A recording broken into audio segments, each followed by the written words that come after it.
Journey into space.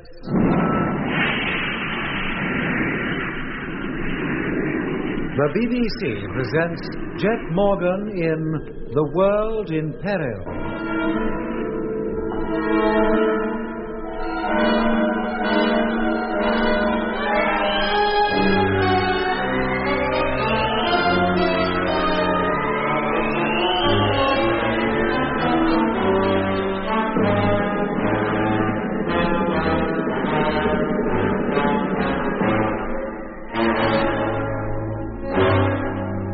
Jet Morgan and his crew, in order to gain time in which to contact Earth by radio, used up every scrap of fuel in an effort to get away from the Martian fleet in whose path they lay. This they managed to do, but as a result, left themselves adrift in space with no means whatsoever of controlling the ship, which was now destined to go drifting around the sun forever. But in spite of getting ahead of the Martian fleet, Lemmy was unable to establish contact with Earth. And then Frank, who was on watch at the televiewer, called Jet over to the screen. Those asteroids, they've increased speed. What? Yes, sir. They're closing in on us very rapidly. It must have increased their speed by at least 25%. Check it for yourself. Oh, there's no need to. I can tell they're closer by the size of the images on the screen. Yeah, they mean to overtake us, all right. To be honest, in less than a couple of days. If they go on increasing speed, it'll only be a matter of hours. Oh, blimey. Hello, Earth. Space fleet calling Earth. Can you hear me? Have most important and urgent message for you. If you love me, answer me call. Please answer me call. Keep at it, Lemmy. Keep calling. You're darn right I will. What's that? It's the lunar controller. He's waking up. Yeah, and about time, too. Where am I? What happened? All right, take it easy. You blacked out during the acceleration, but you'll be okay. Let me get up. No, wait a minute. Let me get up, I said. Very well. The fleet. What about the Martian fleet? We managed to pull away from them, but they've increased their speed. They seem determined to overtake us. Of course they are. You don't think you can outpace them in this old crate, do you? It was a chance, and we took it. How fast can those asteroids go? They can reach a maximum speed of 45,000. They'll be on us in a few hours. You haven't a hope. They're bound to overtake us and crush us to pulp.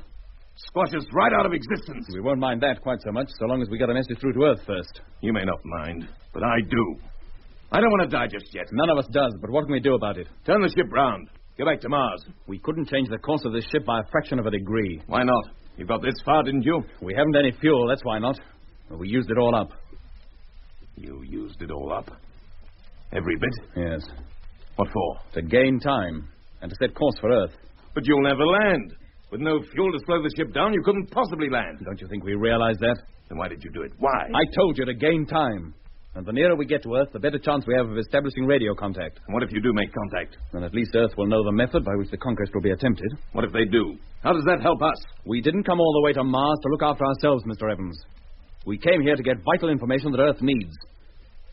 Well, we've got it. And we're going to do our best to see that the Earth gets it, if it's the last thing we do. It will be.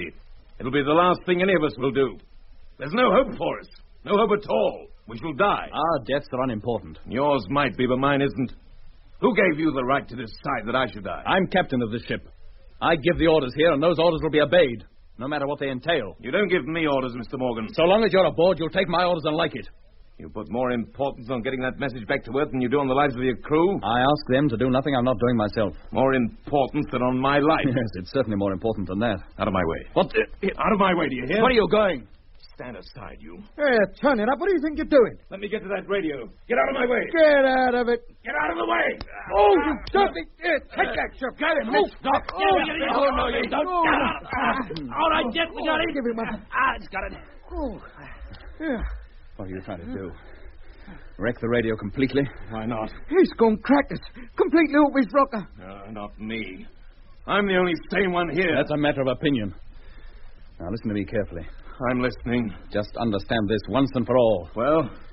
We don't intend to cooperate with any Martians or with you. We're going to stay out of their way as long as we can. At the same time, we shall make every endeavor to contact Earth Control. We shall continue to do so until that fleet of asteroids overtakes us and all hope is gone. Now, put on one of those Martian suits. What for? You're not going to set me adrift outside, are you? No, but while you're wearing a suit, your movements are restricted and clumsy. You're less likely to surprise us. But make any further attempt to go near that radio or any other vital equipment aboard this ship, and you'll spend what little time may be left of this voyage down below in the hold, deep down. where you can do no harm. Is that clear? Yes. Couldn't be plainer. Very well. Help him on with his suit, will you, Doc? Okay. Mitch, get over to Lemmy, see if he's okay. Sure. Oh. You all right, Lemmy? Oh. Do I look all right? Where'd he catch you? Let's have a look. Oh, crikey, I think you're going to have a nice black eye. So what am I supposed to do? Put a dehydrated steak on it? Are you sure you feel okay? You don't want me to take over? No, thank you. If you'd been quicker in coming to the rescue, it wouldn't have happened at all. Sorry, Lemmy, it all occurred so quickly. We didn't know he was going to hit you. Well, you ought to know you can't trust him. He's liable to do anything. Now, leave me alone. I've got work to do. Well, there's no need to get riled with me. I'm not riled, just busy. You want me to contact Earth, don't you? We've got those Martians on our tail, haven't we? Okay. You're obviously all right. Well, we won't be much longer if you don't let me get on with it. That fleet will be on us in just a few hours, and Earth hasn't heard a peep from us yet.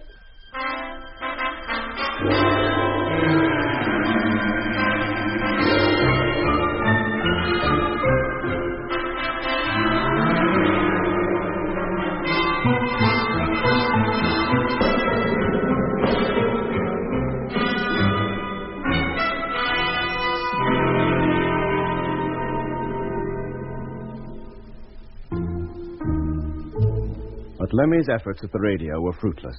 Occasionally, he picked up the voice of control, only to hear the operator say that he was still listening out for us but failed to receive us. At last, after more than 5 hours of almost continual calling, Jet ordered Lemmy to rest and told Mitch to take the Cockney's place at the radio controls. Meanwhile, the Martian fleet was slowly but surely overtaking us. What had originally showed on our televiewer screen as bright, star-like images now resolved into bodies of a definite, solid appearance. The freighter, unlike the Discovery, which had been stripped of all its gear by the Martians, carried no telescopic lenses, so we were unable at this stage to get a close view of our pursuers. At this distance, there were too many to count, but we could easily see the 21 leading asteroids. They flew in a crescent formation. In the center was a huge asteroid, at least twice the size of those that escorted it, 10 on each side, the line tapering back like a colossal pair of wings. Behind the first formation, we could see others, all identical with the first, stretching back into the distance for what must have been hundreds of miles. I got my first detailed look at the fleet when I relieved Frank at the televiewer screen. I had hardly been there 10 minutes when Lemmy, who had spent all his time until now working on the radio and in consequence had never seen the Martian ships, came over to the televiewer and stood at my side. Is that them, Doc? Yeah, that's them, all right. Well, they may have an evil purpose in view, but they certainly look a magnificent sight. How long before Earth has a fleet of ships that big flitting round the solar system? If the invasion succeeds, Lemmy, never. Any luck with control? Not when I left the radio. Maybe Mitch will have better luck than I did. What beats me is they heard the first call we made, but have heard nothing since. Here, you don't think the Martian fleet has anything to do with it, do you? That they're jamming us or something? I don't see why. They never prevented our calling Earth before, or receiving replies either. No, they never have they? And if they were jamming us, we wouldn't hear control at all. We both work on the same frequency. Maybe the signals are blocked by some other cause. Maybe as we change our position, reception conditions will get better. They never were much good at this distance anyway. You're right there. And that transmitter's not anything like as powerful as the job we carried in the Discovery. Oh, if I ever find the geezer who ripped it out of the flagship, I'll do him. I'm sure you will. Do you think that fleet will catch us up, Doc? Well, the way things look now, they certainly will. Oh, if they hit us, we won't stand much chance, will we? Absolutely none. Oh, don't. Well, if it does happen, we know very little about it. They may, of course, just overtake and pass us, just leave us standing. And then what'll happen to us? The mere proximity of being enough to swing us right off course, I reckon. Certain to. But even if they didn't, even if we were likely to get anywhere near the Earth, we'd never be able to make a landing. No, we'd just go sailing on, round and round the sun. Sometimes passing near the Earth, sometimes near Mars. Forever. Or until one day, in the dim and distant future, maybe hundreds of years from now, we'd collide with one or the other of them. Or be battered to pieces by a meteor swarm. Hundreds of years? Yes, Lenny. How much grub we got on board? Enough for approximately 8 months, if we go carefully. And what grub it is, too. What a ship all round. Nowhere to cook, no bunks to sleep in, only half the equipment we need, no chairs to sit on. And that Jack Evans never more than a few feet away from you. It's enough to give you the creeps. No, these freighters were never built to carry crews. We should consider ourselves lucky we can manage as well as we can. Tell me that in 9 months, when we pass the Earth and all the grub's gone. Maybe it would be better if that Martian fleet did run us down. At least the end would be quick. And our chances of contacting Earth, nil. Yeah, that is a point. We can't forget the folks at home, can we? It was for their benefit we started out on this jaunt. But only a handful of them realise it. Here, can I get you something to eat, Doc? No, thanks, Lenny. I had something just before you came off watch. Well, in that case, I'll get a little kip. Do you mind if I lie down on your so-called bed? No, but what's wrong with your own? Jack Evans is sitting next to it. I couldn't sleep. Very well. Go ahead. Thanks, Doc. I'll do the same for you sometime. 24 hours passed. By now, the asteroid that made up the leading formation of the Martian fleet more than filled the whole televiewer screen. Slowly, or so it seemed, the huge, global-shaped rocks, miniature planets, in fact, crept up on us, closer and ever closer. All of us, all that is, except Lemmy and the lunar controller, gathered round the televiewer screen to watch the fascinating but awful sight. The lunar controller seemed to have lost interest in everything and sat on the floor for hours on end, his back to the wall, knees drawn up, his head buried in his arms. Lemmy, now refreshed from his sleep, was standing radio watch for the 3rd time. They're slowing down. Yeah, their speed's dropped considerably in the last 2 hours. That means they may not intend to ram us after all. It means they're not likely to pass us by either. If you ask me, they intend to match their speed to ours. But why? What can they hope to gain by that? How should I know? But that's the position as I see it. They must almost be on us now. That big asteroid, the leading one, more than fills the screen. And it's directly behind us. If it keeps on the same course, it's bound to hit us. How can we avoid it? It's all very odd. I'd have thought the idea would be for them to get to Earth as soon as possible. I'd have thought so too, but whatever their intention, there's nothing we can do about it. Not a thing. Rotate the camera, and let's take a look on either side of that big asteroid. See if the rest is still in formation. Rotating. Struth! She can't be more than a few hundred miles behind us now. You can see the sphere bays on her quite easily, and the spheres lying on their floors. Hey, Jet, look. The smaller asteroids, they're leaving formation, going on ahead of the big one. They intend to surround us. Jet! Yes, Lemmy? Come over here quick. Control. Divert. Oh, at last. Stay by the telephone, fellas. I'll be right back. Repeat, receiving your signal, strength 1. Repeat, strength 1. I'm ready to receive your message. Over. There. Hear that? They heard us. Very faint. But they heard us. Oh, thank goodness. I'd better get cracking on the preliminary calls. Skip the formalities, Lemmy. We'll go straight into the important thing, the text of the message. Yes, mate. Now, switch over to transmitter. I'll deal with this. And what do? I'll go over to the televiewer. Keep me informed of what's going on outside. Those asteroids are preparing to envelop us. Hey? You mean they ain't going to ram us after all? I don't think so. Get over there. There's a good fella. After I've given control of the vital information about the Earth's television stations, I'll give them full details of what's happening out here. And I'll see you're kept informed, chum. Good. Let's hope they really are hearing us this time. Hello, Earth. Space Fleet Freighter number 1 calling control. Have important message for you regarding the invasion of Earth by Mars. Listen carefully. The main fleet is already on its way. The method by which the Martians hope to overcome all resistance to their invasion plans is as follows. What's happening out there? What are they up to? They're level with us now, Lemmy, and they're breaking formation. That big asteroid hasn't come any closer, but the smaller ones are taking up positions all around us. Yeah, they're hemming us in. They must think we're still fuel and might attempt to get away from them again. How about it, Lemmy? Did Earth hear us? Yes, Doc. Jet's talking to them now. Giving them all the gen. Well, are they hearing him? They should be, but we won't know for sure for another 8 minutes at least. Hey, listen. Yeah, that's a familiar noise. I'll say it is. It's that Martian music. The kind that puts you to sleep. Too right it is. So that's their little game, trying to hypnotize us. Well, then don't let them. Fight it. With willpower, we can resist it. We must resist it. Well, that's easier said than done, Doc. You know what happened to us last time? Good grief, those Martian ships are all around us. And that's where that audible noise must be coming from. They've got us now, and no mistake. Oh, dear, I'm beginning to feel tired and all. Walk up and down, Lemmy. Keep slapping your face. But whatever you do, don't go to sleep. Frank. Yes, Doc. Start walking. Go on. Yes, Doc. Oh, I must keep awake. Oh, I'll face. I must keep awake. Don't go to sleep. Whatever You happens, okay, Mitch? I must keep awake. Yeah, I think so. How about Jet? He seems to be all right. You keep an eye on the others. I'll go over to him. Okay. Jet. Doc, what's happening? That noise. Look, we're completely surrounded. How about Earth? Did you get the message through? I don't no, there hasn't been time for them to reply yet. Stay awake, Jet, for Pete's sake. The recorder. Switch it on. It'll transmit automatically. No matter what happens. Now pull yourself together. Don't let that music get you. We must fight it. We must keep awake.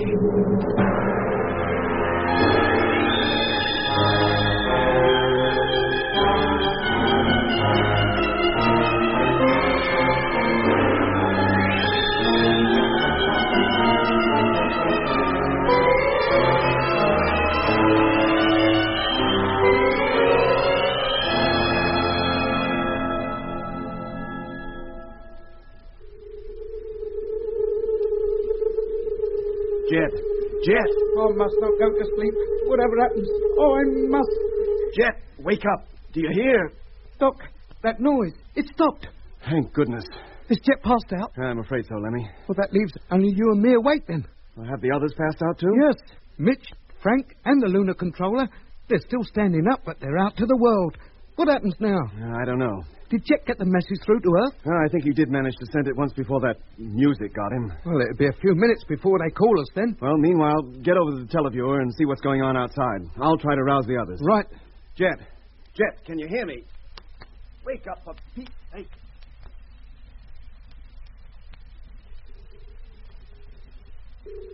Oh, no. Doc! What is it, Lemmy? They're here. The Martians are coming. What was that? Look, there. See?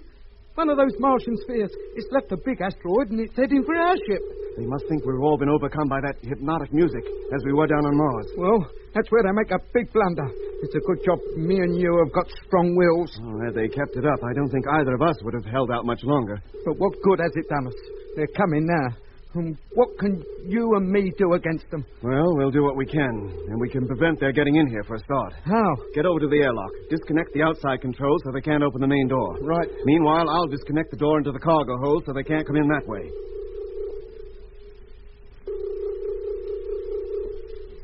Well, that's the main door fixed. Now what? And that's the hold door disconnected, too. Now let's see how close they are and... They're right outside. Didn't waste any time, did they? And they're coming out. Look, the door's opening. Oh, crikey. Are they Martians? I shouldn't think so, Lenny. Just condition types in Martian spacesuits. Oh, give them condition. They'll be in a pretty poor condition if they lay a finger on me. Well, they're starting to drift across now. I expect they've been ordered to come over here to pick us up. And take us back to that big asteroid? Probably. Well, unless they've brought a couple of tin openers with them, they're going to be unlucky. You stay here. I'll get back to Jet. See if I can wake him at least. Well, you think you will? You remember last time that noise came on, we were out cold for hours. All of us. Yeah, but nobody tried to wake us then. Well, do your best, Doc. I'll stand by to repel boarders. Hey, Jet. Jet, wake up. Jet, wake up. Aye, aye. They're outside now, trying the main door.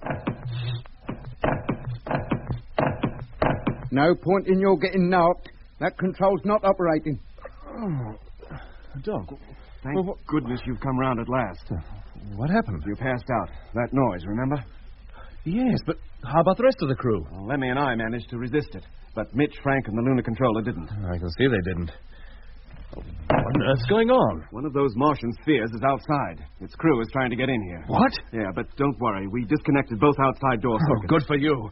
How about control? Did they get our message? Well, they've hardly had time to reply to it if they did. Hey, Doc. Yes, Lemmy? Those geezers, they're giving up. They're drifting back to the sphere. Oh, that couldn't be better. Keep your eye on them. Right. Now, come on, Jet. Up on your feet. Help me rouse the others. Right, Doc.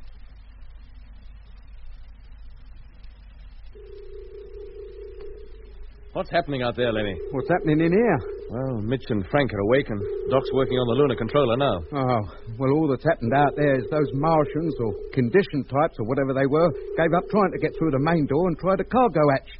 Then they got back in the sphere and beetled off back to the asteroid. And you've seen nothing of them since? No, mate. Maybe they've gone back to get some tools or something to cut their way in. Yeah, maybe. Well, I'll take over here now, Lemmy. You get the radio, will you? All right. I don't think they're ever going to hear us. If you ask me, we've had our chips. We don't give up that easily, Lemmy. Who's giving up? I merely said I thought we'd had our chips, that's all. And as I say it, we have. If I hear from control, I'll give you a yell. Fine. Control calling Space Fleet. Hey, Jet. Calling freighter number 1. Receiving you, strength 2. It's Control. They've heard us. Coming, Lenny. Frank, take over the televiewer, will you? Repeat, receiving you, strength 2. Control has heard us. Yes, Mitch. Did they get the message? How do I know? He said nothing about that yet. Have received your message. They got it. Do you hear that? They got it. Received your message, but do not understand its contents. Oh, no. Quiet, Lemmy. Full consideration to your request is being given at the highest level, but it is imperative that more information as to the reason for closing down all television stations be given immediately. No, ain't that just like them? Why don't they just do as they're told and ask questions afterwards? We haven't time to explain everything. Well, how do we know it ain't that geezer down on Earth who's playing for time? Time for what? Time for the Martian fleet to reach Earth. Well, why should he? Well, according to Jack Evans, there's thousands of condition types already planted down on Earth. Some of them with very important positions and all. He had one himself. He was the lunar controller. And you think the radio operator is a condition type? Well, why not? Anybody might be. If not him, then his supervisor.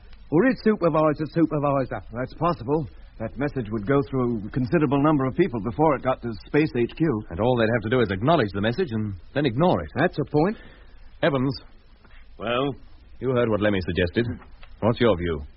Is that operator or any of his immediate superiors in league with the Martians? Do you think I carry a complete list of every condition type down on Earth in my head? No, but you should know those who were in any way connected with Space HQ. Thousands of people, from shipbuilders to the humblest launching platform crewman, are connected with Space HQ. Still, you must have known some.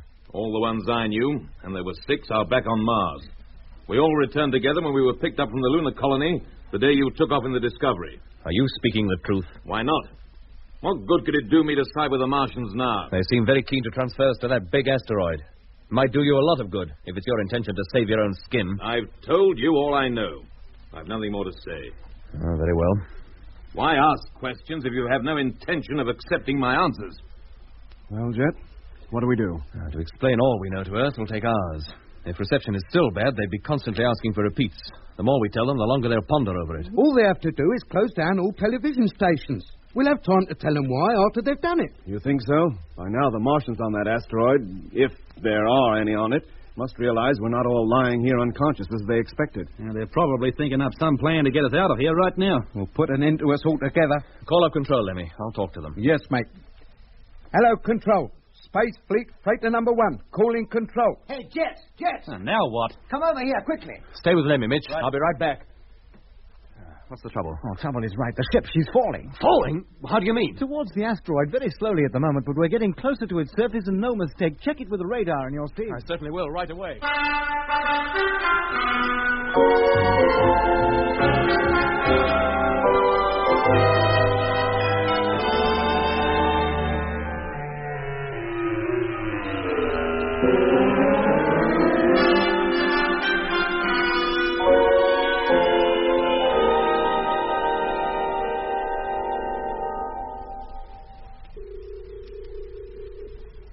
Mitch, Doc. Yeah?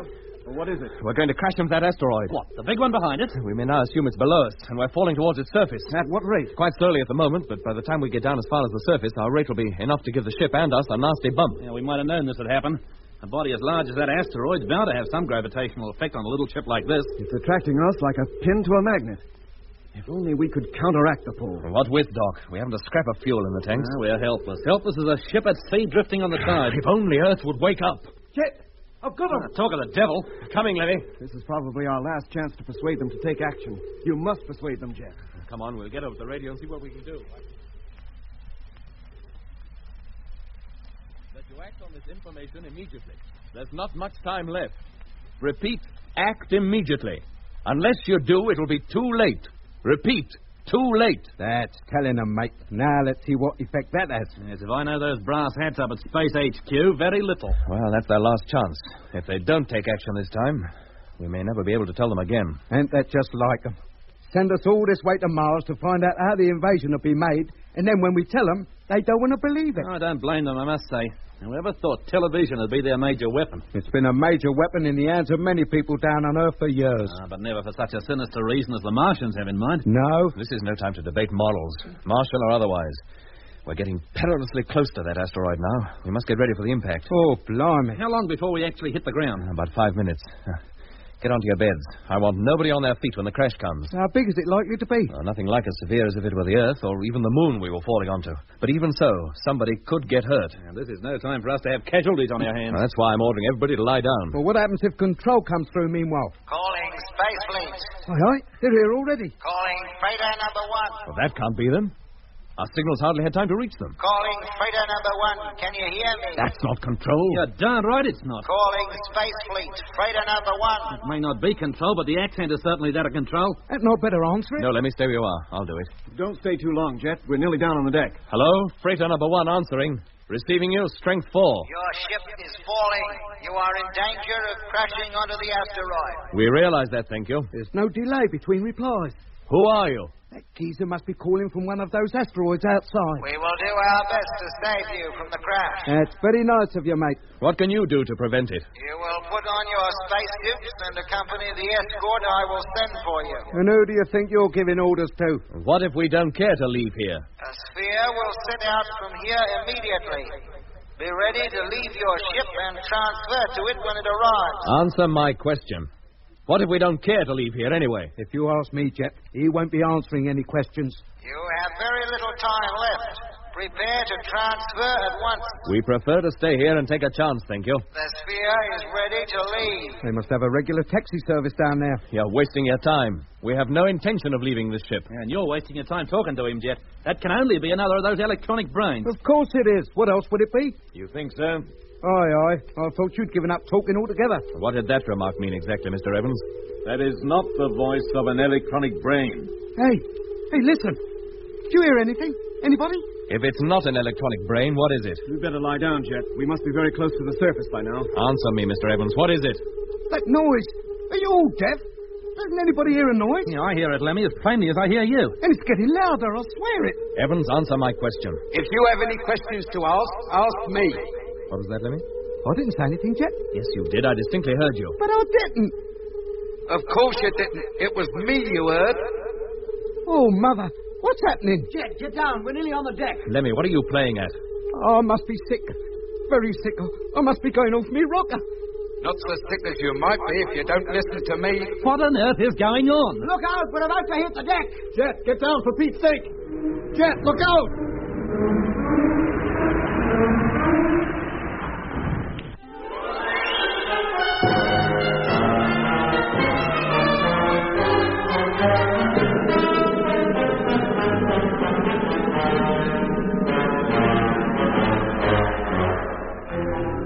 That was episode 18 of Journey into Space. Taking part in this recording were Andrew Folds as Jet Morgan, Alfie Bass as Lemmy, Guy Kingsley Pointer as Doc, and Don Sharp as Mitch. Other parts were played by David Jacobs and Alan Tilton. The orchestra was conducted by Van Phillips, who also composed the music.